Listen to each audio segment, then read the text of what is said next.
Hello, back to another episode of Wisco featuring Simon and his smoke alarm and myself. Bryant is busy and Tyler is dealing with he's not feeling well, so hopefully he feels better tomorrow. I'm very excited to talk about the Bruins. Not so excited to talk about the Badgers, but hey, that's what we do here. We talk Wisconsin sports. So I'm going to hit the intro and then we're going to get started. Welcome to another episode of the Wisco Fanatic Show, where we cover the Packers, Bucks, Brewers, and Badgers basketball and football teams from an optimistic and realistic perspective. Wisco Fanatics is brought to you by Cardboard Legacy, Wisconsin's most complete sports card shop. Buy, sell, grade, and consign all at their location in Oshkosh. Yeah, so I thought that was your smoke alarm going off. I'm sorry if that wasn't. Maybe I didn't hear. No, I fixed all my smoke alarms like last month. Oh, they all started going off at one time. That makes sense. We talk about blitz and coverage that you saw from the Packers defense and get your thoughts on that. So what do you got, man? Yeah, I mean, this is what I mean.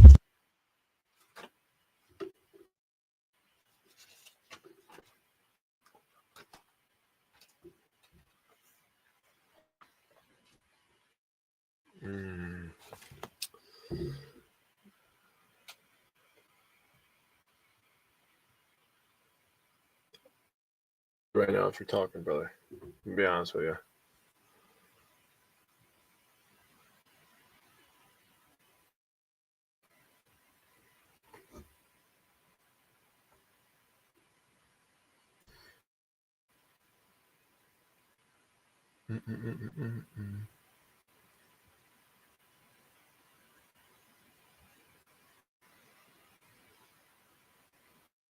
Everybody?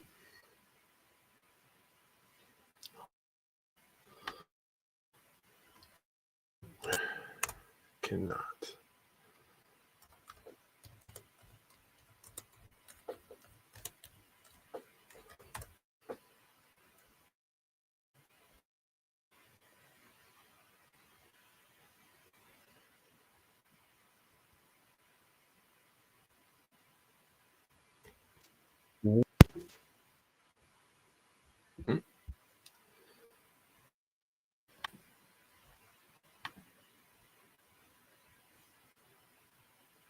Can you hear me? I can hear you. Okay. You've figured that out. Let me just talk about pass rush and D-line real quick, and then I'll let you come back to that. In terms of, so the Packers obviously had one sack, and that was from Parsons in overtime. That saved the game, really, because the Packers did not go down and score a touchdown in the overtime. I got a lot of opinions on the overtime rules and ending in a tie. We're in the year 2025. Why are we having ties? That doesn't make any sense to me. We shouldn't have any ties. Ties should not make sense.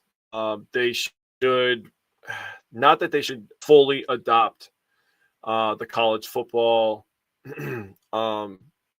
rule, but I do think that going to a 2-point off after the 10 minutes is over with might be a good idea, in my opinion. It's only a couple extra plays. You want to do player safety. I get it. Somebody's going to miss a pass. Somebody's going to end up short of the goal line eventually. So I feel like a 2-point off is really the best solution. We don't need ties. These are grown men who are paid millions and millions of dollars. So on top of that, I said the one sack of the game that saved the game for the Packers was Micah Parsons in overtime. And for any Cowboys fans crying about it, he was clearly short of the line of scrimmage. Packers had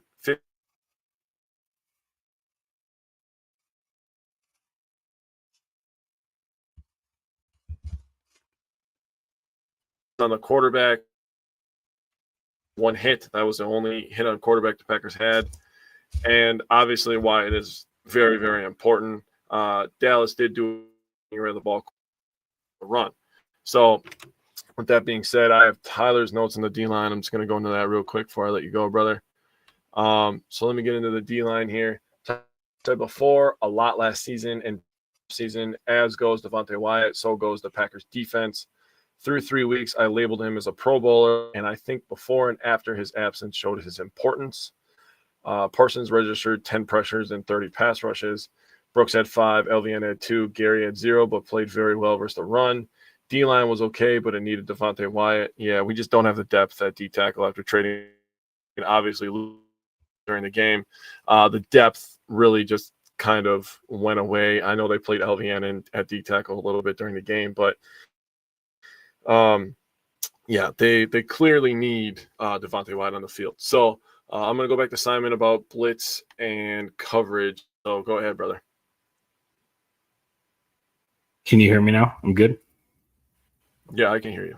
Okay, perfect. I don't know. Apparently, right when we start the show, my mic just decided to crap itself. So, but yeah, back to kind of what I was saying. It seems like the Packers are very content into just rushing for, and so we only ended up blitzing on 6 times the whole night, with fairly mixed results. There was 3 completions, and I mean, Pickens caught this ball and it was an incredible play by him, but like, that was the one that was down near the 1 yard line on the left side of the field where he just had a crazy catch. So you can't even really blame. I mean, that was just an incredible play by Pickens. And then I went Turpin for 10 and Turpin for 15. So yeah, a little bit of a mixed bag, but I mean, you can't blame the secondary for the coverage on that Pickens catch. That was crazy. They played 34 snaps, of nickel, 23 snaps in base defense, which is more than we've seen like recently, which was a little surprising. And then 12 snaps of what they call the cheetah defense, which they replace one of the D-line with one of the edge guys. And that's kind of what I got out of what I saw. All right. So for me personally, if I got in on the coverage thing, can we just blitz a little bit more? I want to blitz a little bit more. I know that he wants to play a style where we rush 4 and we drop back 7 guys, but you can't just live like that all the time. I think that Quay Walker and Cooper is way too talented of blitzers. I know that he blitzed McKinney a couple times. I personally like McKinney being the deep third guy. I know that Evan Williams has been pretty good at it, but that's just me personally, I guess. I would play a little bit more tight man and blitz a little bit more, show some different looks. You know, you show the Parsons. Obviously, the quarterback's going to be thinking they got to take a deep shot, right? So they don't have time to take a deep shot with Micah Parsons coming off the edge. So, I mean, give him some different looks. It's just kind of my opinion on it. I would have liked some adjustments. It was kind of getting ran all over. And with Wyatt being out, blitzing another guy would have been nice. So let's go to linebacker and tackling. I know this is usually Bryant's topic, but do you have any thoughts on it?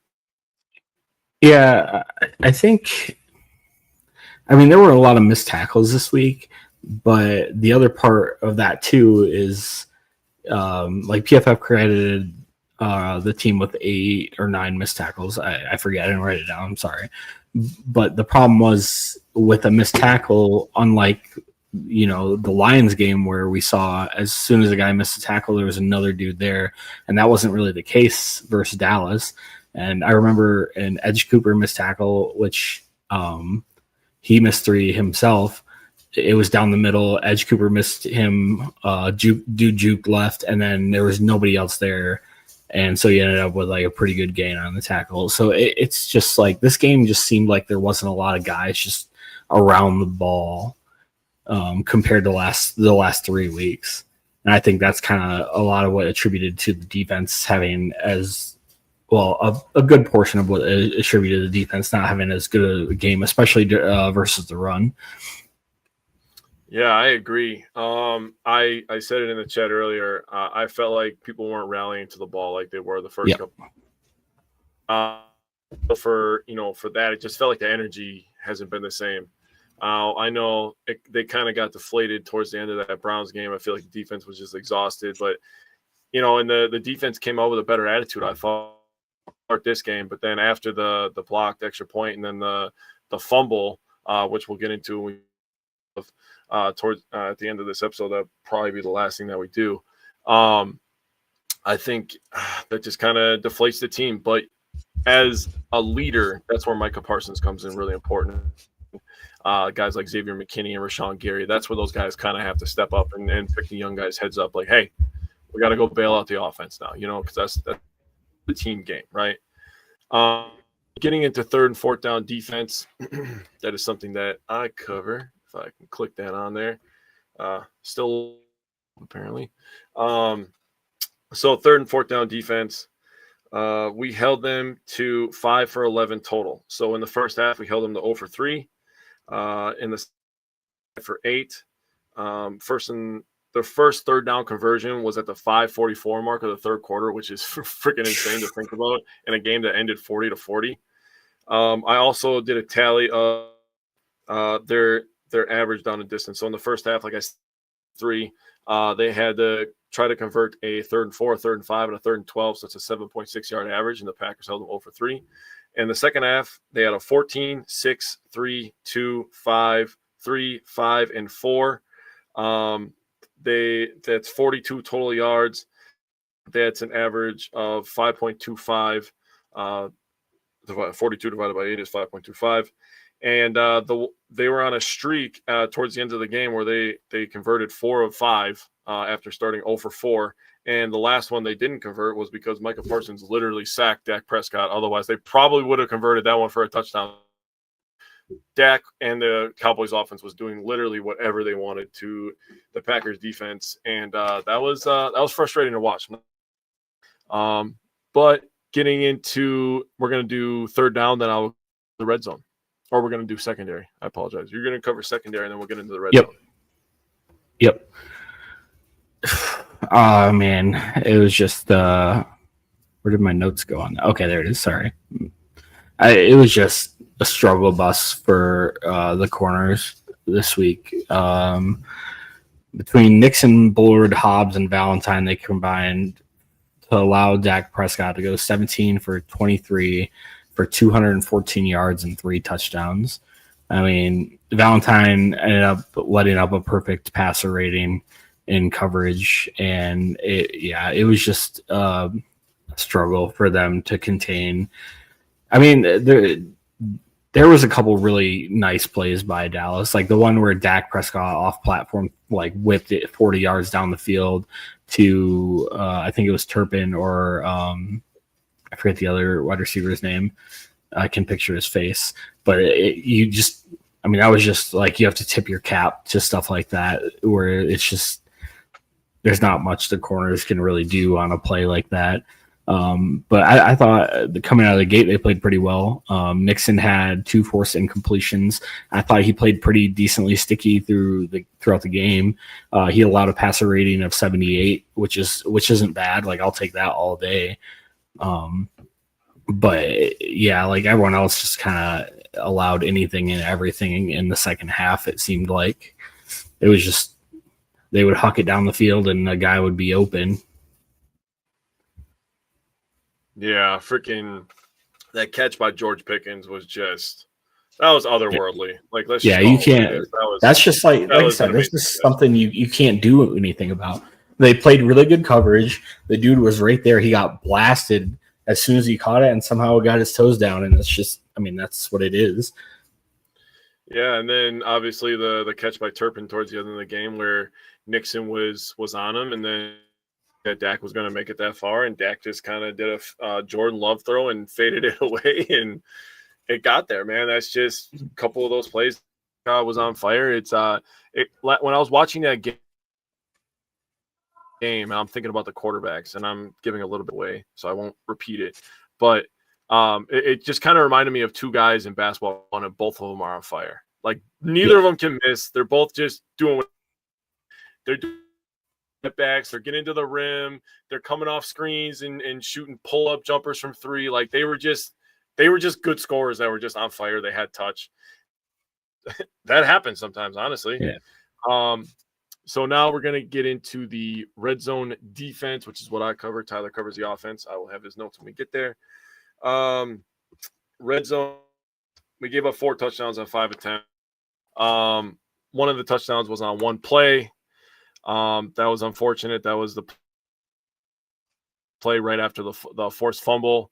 And the field goal they got was the possession, obviously, in overtime. But it only took 11 plays for the Cowboys to score 4 touchdowns.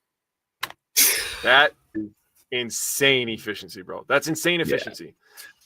I wanted to kind of change up my coverage on some of this stuff. I don't want to read play for play, but I mean, honestly, 11 plays for was wild, and they ran in overtime.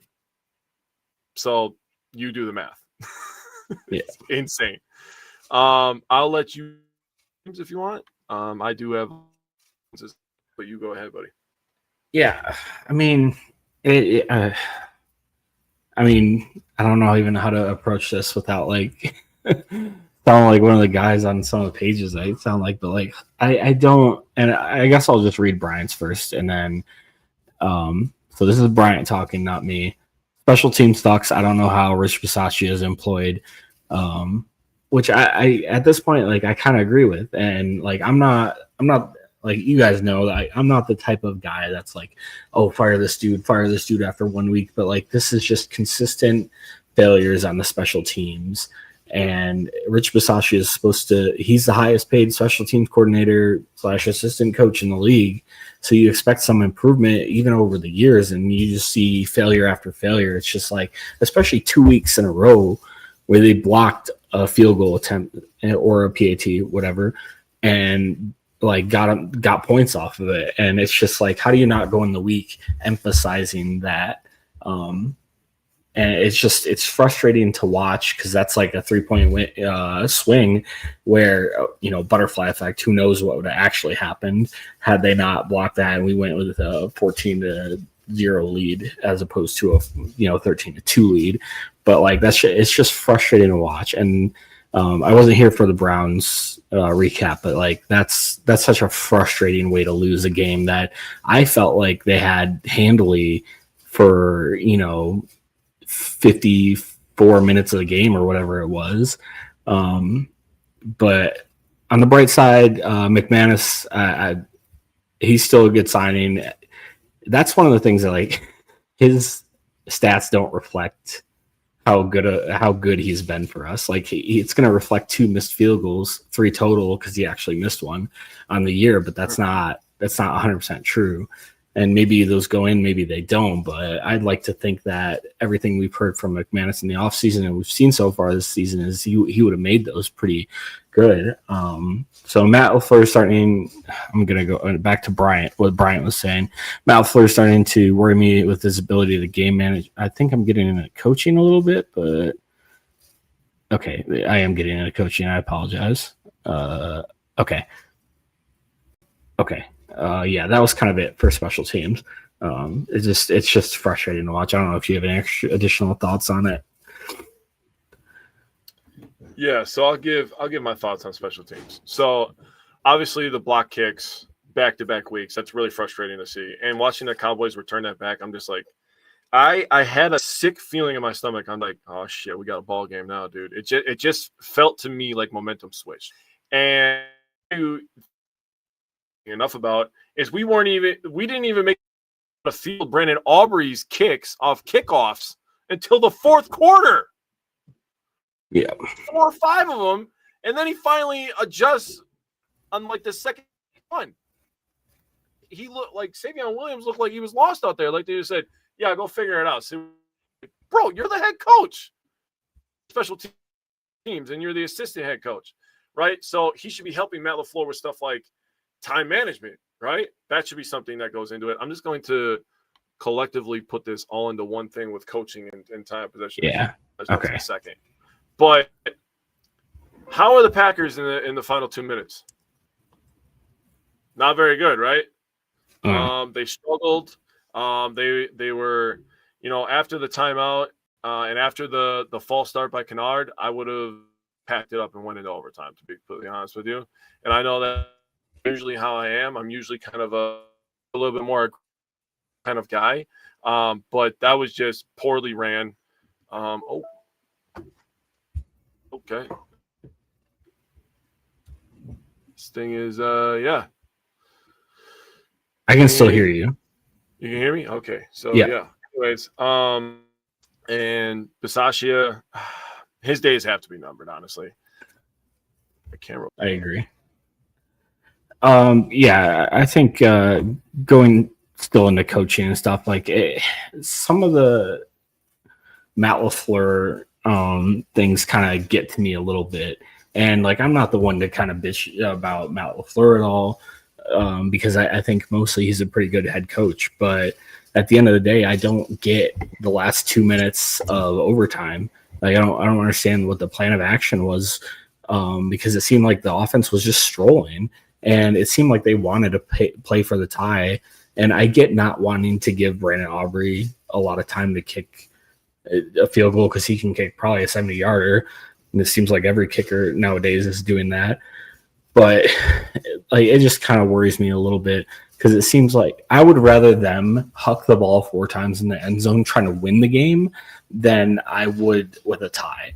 Like, if Jordan Love went out there and threw 4 balls in the end zone and all of them were incomplete, I would have been much more satisfied knowing that they were trying to go for the win than play for the tie. And they almost ended up losing it because Jordan Love and the offense was strolling up to the line as they threw a ball in the end zone that ended up being incomplete with 1 second left. So I don't know. But before overtime, like, I had no problems with the way Matt LaFleur called the game. I mean, the offense put up 40 points. Like, how mad can you actually be? Or 37 in regulation. So I understand the frustrations when people say stuff like, it seems like they're not playing to win. And that really came out this week. And I was scratching my head with, a minute left and we're in their zone. Like, I don't know how we're not playing hurry up offense and trying to go for the win. I don't get it. So I think that's what really bothered me this week about Matt LaFleur.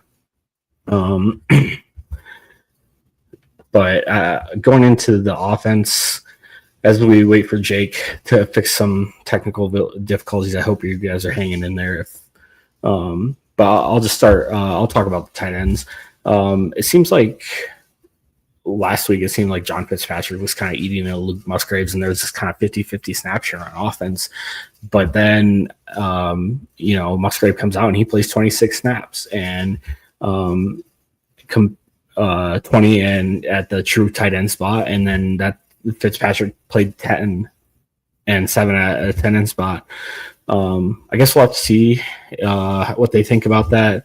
Musgrave's not really known to be a good blocker. I thought he blocked decently well this last week. Minus if we go into the blocked PAT, that was completely on him. I don't know what happened. He whiffed on the guy, and that obviously allowed the Cowboys to come down and get 2 points. Despite playing all of the snaps, Musgrave only ended up with 6 yards receiving, and Packers threw for 337. It's just, I don't really understand the consistency of using him on offense. I guess he still has a year on his contract, so I guess we'll see what happens. I thought Kraft had a really solid outing. He had 5 for 5 for 56 yards. He still does his thing. We'll see how they feature him a little bit more in the offense. I'd like to see that. I know there's a lot of mouths to feed in the offense, so who knows what's going on each week, but Kraft's, I think, one of our most reliable guys to get him the ball, and he's really good with the ball in his hands.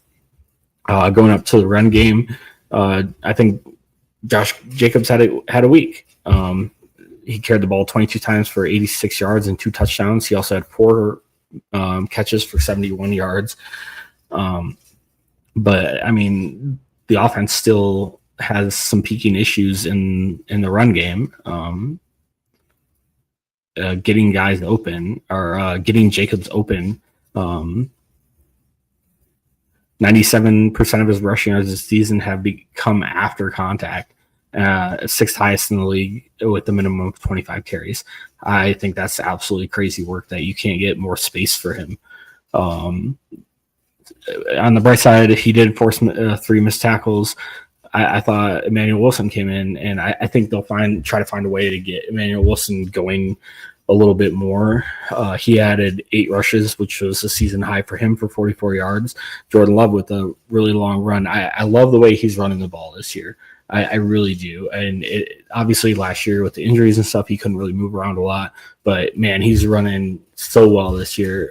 He had 3 rushes for 28 yards, including a 24-yard run. Wide receivers had 2 carries for 6 yards total, Williams with 1 and Golden with 5. All in all, this team ran 35 times for 164 yards. So this was kind of a better rushing day than we've seen the past 2 weeks. I kind of just went over tight ends and the run game. I don't know if you had any thoughts on any of that. Run game and tight ends. So tight ends, I don't know how after week 2 performance from Tucker Kraft, we don't continue to just absolutely spam him in the pass game, especially with Jaden Reed and Christian Watson out. I understand wanting to throw the ball deep still, and Love got plenty of shots to go deep this last week. But, still having those little checkdowns and putting Love in down and distance situations, still having the power run game, I think is something that is vital to his game. You said you went over run game as well. Yep. So run game I thought looked fucking fantastic, dude. It was so nice to see Josh Jacobs running in the open field countless times. He needed a game like that for confidence. The Packers offensive line needed a game like that for confidence. Overall, I thought, did you cover O-line? That's usually Brian. No, I was going to go over that next if you didn't pop. But okay. I don't know if you heard my stat for the run game. Josh Jacobs, 97% of his rushing yards this season have come after contact. Jesus Christ. Okay. Yeah, so you went over tight ends. We got to go over wide receivers. That's usually Bryant's as well. So you want to cover wide receivers? What do you think? Bryant didn't have too much for the wide receivers, but I guess we'll just start with the highlight. Romeo Doubs, 3 touchdowns, hat trick. Good for him. And we always say it, like, I think he is the most reliable wide receiver we have. Not the best. I still honestly don't think we pay him. I think there's a reason we drafted 2 wide receivers and gave Christian Watson another year next year. So it'll be sad to see him go if he doesn't get paid. Not impossible. I'm not saying it's impossible, but I think someone else pays him more than Green Bay is probably going to be willing to offer. But 3 touchdowns from him. I thought the wide receiver, just in general, the receiving or pass catchers played an amazing game. I thought Jordan Love just slung it out there all game. It was like nobody could miss. Matthew Golden had a really good game, I thought. Mm-hmm. So in terms of Romeo Doubs and contract, I'm going to piggyback off that first. It's really hard to say that he's going to get signed because we have 2 other guys that have been playing really, really well on the other side of the ball that also have to get paid. Obviously, we see the importance of Devontae Wyatt. You probably get him for a little bit cheaper because he has been banged up since he's got here, but the importance of him... They took his 5th-year option. Remember? You're right. They did, but they declined Quay's 5th-year option. So Quay is the guy that's going to have to get paid as well, and I'm going to be completely honest with you. He looked like the best player on defense multiple times on Sunday. Did you know he hasn't missed a tackle this year? I believe that. I actually believe that. He's been flying to the ball. He looks very confident calling the defense, calling the audibles. He looks good out there, dude. He looks honestly good. People came into this year all excited about Cooper, and respect well deserved in my opinion, but they have not been giving enough respect to Quay Walker and how well he's been playing. I think that his praise needs to be louder, especially coming from a guy who was deemed attitude problems and showed some immaturity in his rookie and his second season, and now the person that he's kind of developed into. I mean, everything's kind of coming together completely for him, so I thought that he's been tremendous. In terms of other wide receivers, I don't understand why Wicks isn't being targeted a little bit more. I mean, I understand, Romeo had a tremendous game, 3 touchdowns. I mean, seeing the Marshmallow Head run around is just fucking crazy. Scoring touchdowns. I love the stack where it was Golden and him, or I'm sorry, not Golden, Williams, Savion Williams and him with the. Love that. That was so funny. Also, Golden I thought played really well for him to make that catch on 4th down, the first time huge. overtime. and he's all hands. So if you do lose a guy like Romeo, you can feel pretty good about where you're at with a guy like Matthew Golden, because like Romeo, he catches everything with ease. Yeah. And that's what gives you a lot of confidence in a guy like that. Where like Jaden Reed and Christian Watson, as electric as they can be, they're body catchers sometimes. And that's what leads to their drops. Same thing with Wicks. Where Kraft, talking about tight ends before, he is more of a hands catch kind of guy, I feel like. I feel like Musgrave has good hands too. He just doesn't have good feet for some reason. Talking about passing game distribution, I'm not sure if I can get to my notes from here. Can you still hear me? Yeah, I can still hear you. Okay, so that's fine. So pass game distribution, Tyler wrote 10 players targeted, 10 players with receptions. Love that. 14 for 14 behind the line of scrimmage, 12 for 12 from 0 to 9, 4 for 5 from 10 to 19, and 1 for 5 on 20 plus. Didn't connect on deep balls, but perfect on short stuff and good on intermediate. So I agree with what Tyler said. The one big shot they did hit was to Matthew Golden, and Golden and Wicks were both running the same route, and they were both open. So either one of them caught it. I was happy. That was the first drive of the game. That someone messed up there, right? I assume like Matthew Golden ran the wrong route. I'm going to assume, and then he still took the pass. Honestly, if you would have threw that to Wicks might have scored a touchdown on that play. Yeah. Because he was deeper than the corner, and then Matthew Golden was the next guy after. So that was honestly a weird developing play. I was just happy that somebody wearing a Packers jersey caught it. I was just like, okay, whatever. We caught the ball, that's fine. So let's go to O-line, which is Bryant's. So you can go first on the O-line and tell me what you thought. I thought it was a little bit of an improvement this week. A huge improvement from last week. I thought Jenkins played a really solid game all around. The penalties, man, they kill. There were 6 penalties on the O-line this week, and it makes it harder for the offense. And luckily, Dallas's defense isn't that good, but like versus the Browns or something, those are just drive killers. Yep. But all in all, not bad. I thought they opened up the running game a little bit more. I thought pass protection was a little bit better, a lot better than it was last week. But I also think Matt LaFleur's, I should have mentioned this during, I thought Matt LaFleur did it. I was going to kind of, talk about it with Jordan Love a little bit. Matt LaFleur did a good job. And this is why, when people say, Matt LaFleur is like a bum play caller, I just don't understand. They put up, 37 points in regulation, and they kept Jordan Love pretty clean. I think he was sacked maybe once or twice that I remember. But the quick passing game worked. They had 2 deep shots. One of them connected. But, all in all, I'm getting a little off topic. Sorry. I start rambling. But, all in all, I like what the offensive line put together this week. And Kennard he's good in the run game. He's a grader, dude. He'll fucking mow some people down, but he could use a little work in his pass protection. I'm gonna say something that not a lot of people are going to agree with, but I honestly I'm okay with Morgan taking over at left guard. I understand that they signed Banks and all that stuff, but you gotta get the reps. That's the only thing that's gonna get you better. Is you got to get and that's when I see people crapping on Morgan, I'm like, I get it. He hasn't been playing well, but he was out all his rookie year, and he's not going to get better by stashing him on the bench. Yeah.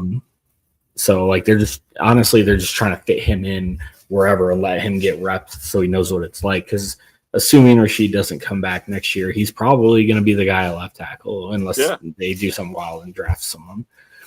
Yeah, you got to get him used to stunts and blitzes and calls at the line and playing on the road and playing at home. You got to get him used to all that stuff. You're not going to experience any of that by holding a clipboard, or at least it's not going to be the same feeling, right? Yeah. So I'm okay with it. Obviously, I would love for us to come back from the bye week, have a fully healthy old line, and then we just literally beat the shit out of the Cincinnati Bengals. That would be an ideal world. I think the Cincinnati Bengals are going to have a new quarterback by the time they come to Lambeau Field, because there's no way they're going to go the next couple of months with Jake Browning. With the way that division looks. Well, their offensive line is just, oh, man, that's a tough team to watch. I don't know if you watched that Broncos game last night. They rushed 3, and they had one dude get blocked by 4 offensive linemen. They let 2. They still got the sack. It was absolutely insane watching their offensive line work. Like whoever they stick back there is going to get killed no matter what. Yeah, I feel so bad for Joe Burrow. Yeah. I watched the first quarter of that game. I was watching the Dolphins game on and off. But then I was just like, both these games are kind of boring, honestly. So I was like, the Jets Dolphins game ended up being kind of a game a little bit. Yeah, it wasn't that bad.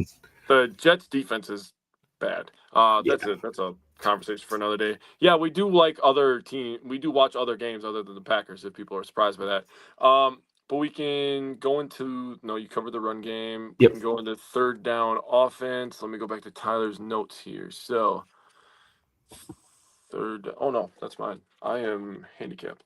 So third down offense. Dude, I'm scrambling right now. You're good, dude. You're good, brother. So third down offense, this is why we try to tell you that context matters in a lot of things, because holding the Cowboys to 5 for 11 on third down and the Packers going 10 for 14 on third downs makes zero sense why this game was tied. Just like last week when I talked about the Browns and the Packers, the Browns were not as efficient on third down as the Packers were. So third down overall, I could probably take Tyler's notes off the screen since it's in my notebook. The Packers 10 for 14 overall in the first half. They had a 9-yarder, 5-yarder, 18-yarder, 3-yarder, 5-yarder, 10-yarders for 50 total yards, so 8.3 total. Super efficient. Second half, they had a 1-yarder, 2-yarder, 2-yarder, 8-yarder, 10-yarder, 1-yarder, so 24, so 4-yard average. They were 5 for 5 on third and short situations, 1 for 3 on third and medium, and 4 for 6 on the third and longs, which I was really shocked by. They had 1 fourth down conversion, which was Matthew Golden, which I already talked about was super clutch, but that cannot get understated how well he ran the route. He sat down, and Jordan Love delivered a ball that was going to be low and not going to get his guy killed, giving only his guy a chance to catch it unless somebody from Dallas made an incredibly athletic diving play, which would have been insane. Would have been a shitty way to lose, but it would have been like, guy made a play, bro. Like, that's what it would have been. And then in overtime, we had a 6-yarder and a 14-yarder for 10-yard average. Converted both of them. So we got that going for us. Offense overall on third downs has been pretty good on the season, and I hope it continues. Yeah. So, agreed. You have any? Oh, I'm sorry. Do you have any thoughts? No, you're good. You're good. I can't add anything to that. That's exactly what I would have said. Okay, so red zone offense. Red zone offense, Tyler has. So he's wrote first trip, 3rd and 5 at 17, 16-yarder to Kraft. Ryan false start, Jacobs 3 yards, touchdown to 87. Second trip, 1st and goal at the 1 after 28 yards on check down to Jacobs. That play was freaking nasty. Second touchdown to 87. Third trip, 1st and 19, Kraft to the 1. A stupid false start penalty on Jenkins. That is so silly, dude. Like I get that's like quote unquote the rule, but I don't think I've seen that called all season. It was such a ticky-tack weird penalty to see. I would love to know the last time that was called, to be completely honest. Because I've seen it called before. I have seen it called before where the centers are kind of docking with the actual spot of the ball. But dude, that's such a silly penalty in that situation. Honestly, it would have been better like when the tush push happened last year in the playoffs against the Commanders, where like the referee was like, "We have warned the entire defense." Like if they would have made an announcement, be like, "We have warned the center from Green Bay to not move the ball," I would have been much more comfortable with that. I still would have been like, "What?" But I would have been like, "Okay, I guess I understand it." Yeah. But either way, it was a silly penalty. 3 runs by Josh Jacobs. This was the third trip right here when Josh Jacobs ran it 3 times. This was the moment in the game where I was just like, LaFleur has a sack. You run it, you get a couple yards. You run it, you get stuffed. I was screaming at my TV, LaFleur, don't you dare throw this goddamn football. I was yelling at my TV, don't you dare throw this ball. And he handed it off to Josh. You let Josh Jacobs score that touchdown. So beautifully done by LaFleur there. I want to give LaFleur some credit because he's been getting kind of dragged, to be honest with you. Yeah. Fourth trip, first and 18, Jacobs 18-yard run with a beautiful cuts for a touchdown. Josh Jacobs looked really, really healthy and really good. He got banged up during the game, had a problem with his knee, but he looked really, really good. Fifth trip, played conservative, chewing clock until 3 touchdowns for number 10, and 5 for 5. I asked for 5 trips with at least 3, if not 4 touchdowns. They exceeded that. Nicely done offense. So I agree. That was all nicely done. Do you have any causes or concerns with the red zone offense? No, they've been playing really well when they get in the red zone. Yeah, I think they've been playing really well. I think the defense has been playing well. The Packers are doing everything right now, except we're gonna get into it. We'll get into it. I have some things I want to say after talking to Jordan Love. I'll let you go first. Yeah, I don't know. Like, I don't understand the hate for Jordan Love at this point. I just don't. I think people are still stuck in like the Brett Favre, Aaron Rodgers. Like, if they don't play to that standard, they're not good enough for this team. And Jordan Love's going to go out there and have bad games. It's going to happen. Rodgers had bad games. Brett Favre had bad games. Like, all the quarterbacks you're probably comparing him to subconsciously or in your head have had bad games. But like, Jordan Love's going to be the quarterback until we decide to move on from him. But I don't expect that to be anytime soon. Like, he's going to be our quarterback probably for the next decade. Yep. And like, honestly, you're just going to have to learn to live with it. If you don't, I think whoever listens to us is smart enough to like know that Jordan Love's the guy. Yeah. But there are still people that I see, like, there are people blaming Jordan Love for this game. I'm like, how? Like, what does this man have to do? What does he have to do? They put 37 points on the board in regulation. Yeah.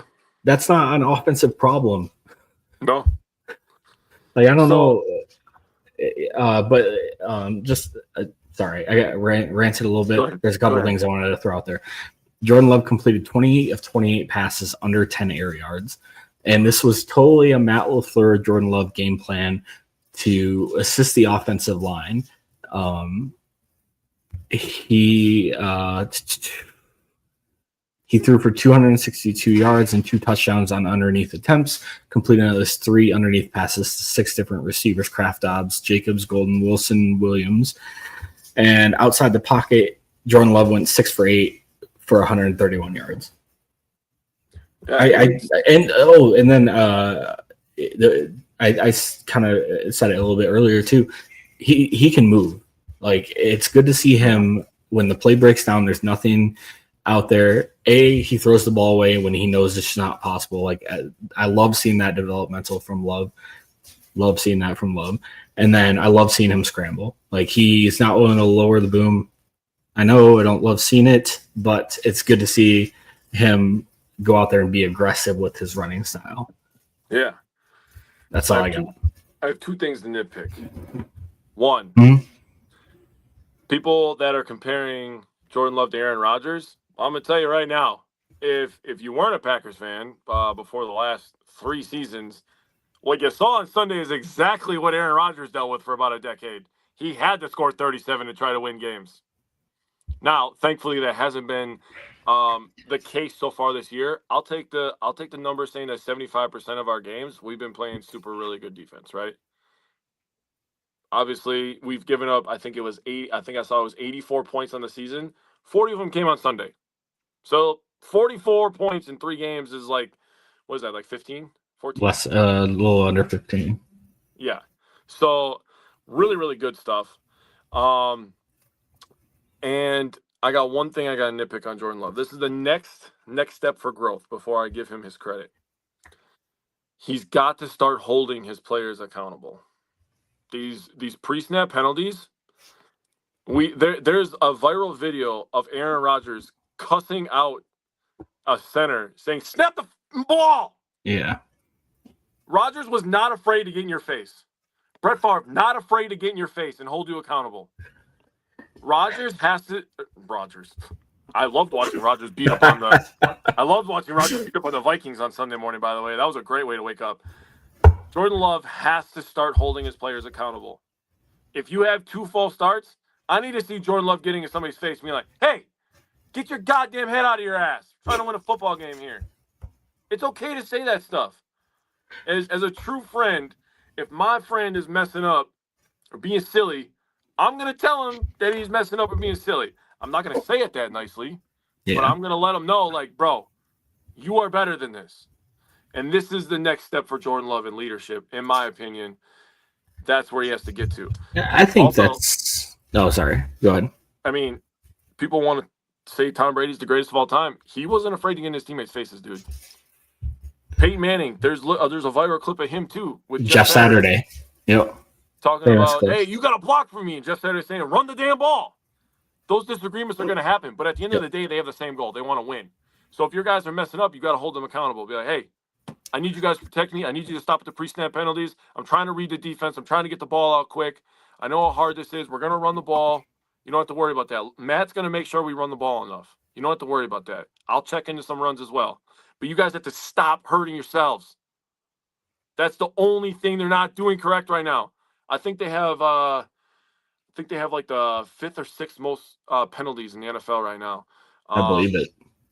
I think they have like 37 or 36. I believe it. I saw it today. I should have wrote it down. I can look it up while you're still talking. But Jordan Love, as a football player, 27 yards, 3 touchdowns. I mean, what more can you ask from the guy? The guy was he was checking at the line.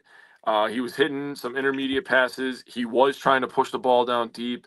You know, in the day and age where everybody plays freaking too high and it's hard to hit deep shots, you know, Jordan Love tries to go out there and still make you respect it, even without 2 of his biggest deep threats, right?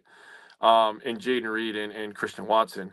Now, I wish they would use Matthew Golden a little bit more in that role, but I digress. Maybe I think we'll get there. We'll get there. I think we will get there. He's maybe not ready for that part of the playbook yet.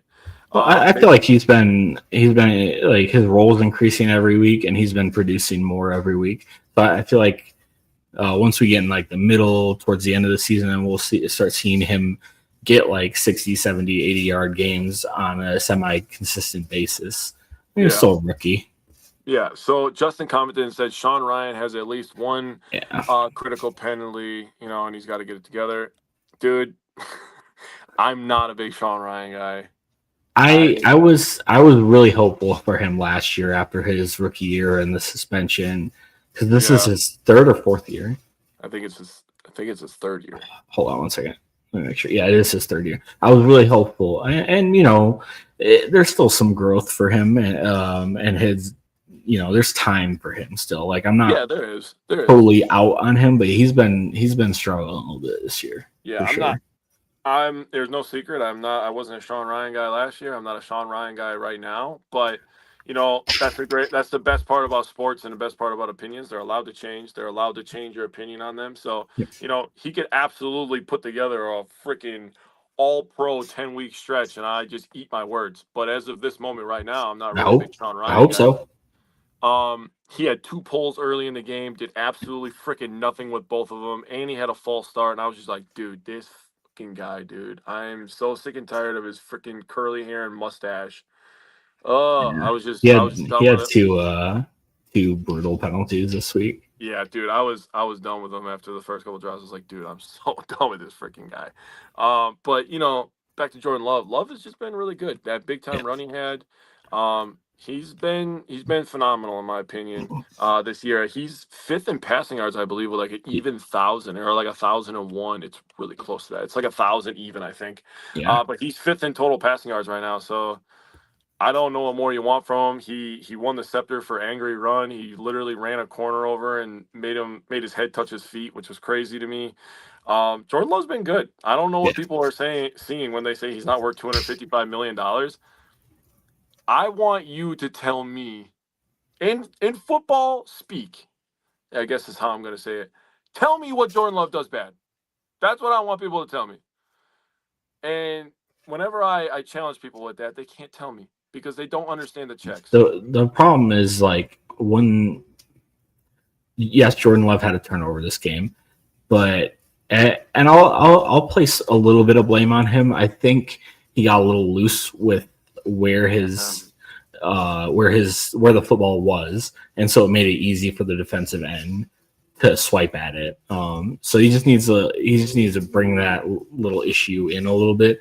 But other than that, like Rasheed Walker got beat pretty clean on that. It was a pretty quick to the quarterback. That was the other sack I was thinking of. So other than that, like that's what people see, and then they see a loss, and then they automatically attribute the loss to, it must be Jordan Love's fault because he allowed a turnover in our side of the field. Like, I don't know if you want to go in that debacle too on that, because that was right before halftime, and I don't know how you feel about it. I feel a little wishy-washy. I'll put my thoughts out there real quick. I feel really wishy-washy. It seemed like we were being aggressive at first and wanted to go put points on the board, which I love. That's what I like. I'd rather aggressive and live with the consequences. But then you also get a little bit reckless. It was third down, and I think we looked at it and there was 0 timeouts left, right? And we're on our side of the field. It just, at that point, doesn't make sense to, like, Daniel Whelan's has been punting the ball really well, and our defense up to that point had playing pretty decent. They should have kicked the ball, in my opinion, should have kicked the ball off, played the defense game, try to not let Aubrey get like a 70-yard attempt. I don't know if you think the same way or. So right after the penalty, that was the play before the pass that they tried to call. I would have just literally just ran the ball. Yep. It was third down. I was thinking the same Run thing. the ball with Jacobs. If you get 5 yards, you get 5 yards. At worst case scenario, you're making the Cowboys spend a timeout. I think they still had one left. You're making the Cowboys spend a timeout because they're going to try to get a field goal attempt, right? Yeah. And if you make them spend a timeout, you let Whelan kick the damn ball, you play defense. I agree with everything that you just said because they just scored a touchdown, right? So you're coming off a touchdown. You're going to try to get a touchdown. Oh, no, they just punted it to us. Didn't they? Am I missing? I believe so. I believe they just punted it to us. So I still agree with you. After the penalty, that was the drive killer. You go into halftime because the Cowboys start with the ball. So after the fumble, you give them the lead and they start with the ball. So now the momentum, which was sitting on your side, is completely on the Cowboys side. Yep. So now at that point, which people are not understanding, is all the pressure now shifts on the Jordan Love.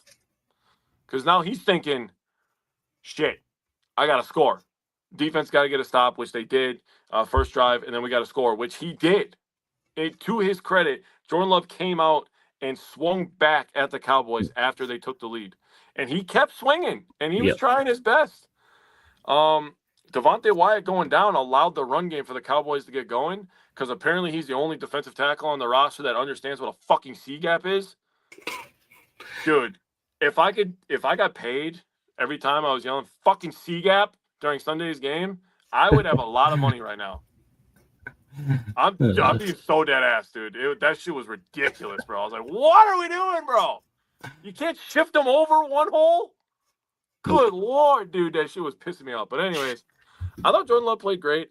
Yeah. Honestly, the only person that I was mad at during this game was Rich Bisaccia. That's the only person I was mad at.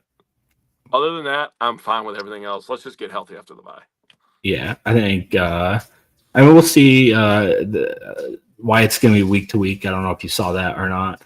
Yeah. So it's even after the bye, it might be tough sledding for him to come back. We'll see. We'll see next week when we talk as well. And then we'll see what happens with Watson too. There seems to be a lot of optimism about him and his health coming back. And then Jaden Reed's, I think, going to be out a little bit while, right? Like I haven't heard anything about him. Last thing I saw was like it's going to be a little bit. What they say? Like they said, like 8 to 10 weeks or whatever. So that was around. If we're being realistic, right? We were optimistic and realistic on this show. If we're being realistic, 8 weeks would be week 10, week 11. I would expect them to come back around 12, maybe, if everything is all good with how the Packers kind of operate with injuries, especially foot stuff. I know the clavicle is kind of pretty straightforward. When the fucking bone's healed, the bone is healed. Yep. The thing that's going to worry them is the foot, right? Yep. So if that's all good to go by week 12, week 13. But they made it seem like it was almost on the same timeline. Like they weren't worried about it adding any time to the clavicle. So, I mean, that's good news. If he's cutting and all that stuff and he can deal with contact, I think they'll let him go out there. By that point, you would like to think that Savion Williams and Matthew Golden are kind of up to speed on everything. You would like to think that the offensive line has their rhythm, the defense is established in what they're doing. I think I don't know if people want to hear this, but I know that Packers fans are kind of joking around with all the stuff about Jeff Hafley. We got to make him sound bad. I think that he has some shit up his sleeve, bro. And I think he's trying to hold on to it for week 10 versus the Eagles. That's really what I feel like. Like, I feel like he's playing – I think he's playing a really vanilla style of defense right now because he's trying to hold on to his shit for the big dogs. I can't wait for that game either. That's a home game, right? I think that's a home game. It is a home game. That'll be sick, dude. I wish I was there. That's going to be a Monday nighter, too, so I'm pretty excited about that. Sweet. Yeah, that's going to be an elite game, bro. Last thing Bryant said about Love is he said, Love is him. Anyone saying otherwise is brain dead. I legit saw people saying get rid of him. They need to stop watching football. Yeah, so I have one last thing I'll end on. And if you're available tomorrow, if Tyler is feeling better, we will be covering the Brewers and Badgers football. Mikey will be joining us. Next week we will be doing our preview for the Packers and Bengals game. But talking about the Brewers, a lot of Brewers fans are like, "Oh, I don't want the Cubs. The Cubs fans are going to take over." Blah blah blah. And people talking about the Packers the last couple of weeks. Oh, for 2 weeks we were the Super Bowl favorites. We were the best team they ever seen in their freaking lives. Oh my God, we're gonna run the table. Rasheed Walker's talking about going undefeated. People are talking about going undefeated. We might not lose. Blah blah blah. If you can't deal with adversity, do not watch sports. Yeah, I'm being so dead ass. I love sports. And I love sports for one main reason, because it has merit. Somebody wins and somebody loses every game, I guess, apparently, except on Sunday. But that is the thrill of sports. The victories feel so good and the losses hurt. But that is what sports are. And if you cannot handle that, do not watch sports. I'm being so serious. Also, Jordan Love is going to be our quarterback for 10 plus years, so just get over it. Yeah, so thank you again to everybody. Simon, thank you for dealing with this. Yeah, man, technological issues happen. Disaster class. But hey, we figured it out like we always do, just like the Packers are going to figure it out, so people need to calm down. We got a couple bad teams coming up, so they're literally going to probably run off like 4 or 5 wins in a row if they get their head out of their ass with the pre-snap penalties. But we'll see what happens, and next week we'll be back talking about Packers-Bengals. So everybody have a great night, and talk to you later. Later. Go Pack, go.